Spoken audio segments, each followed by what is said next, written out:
నాలుగు వైపులా ఆనందం అలుముకుంది.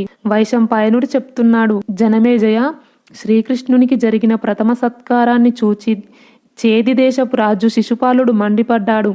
అతడు నిండు సభలో యుధిష్ఠిరుని, భీష్ముణ్ణి ధిక్కరిస్తూ శ్రీకృష్ణుని నిందించడం ప్రారంభించాడు. ఇంతమంది పెద్దలు, మహాత్ములు, రాజర్షులు ఉన్న సభలో రాజువలే శ్రీకృష్ణుడు రాజోచిత పూజకు అర్హుడు కాడు.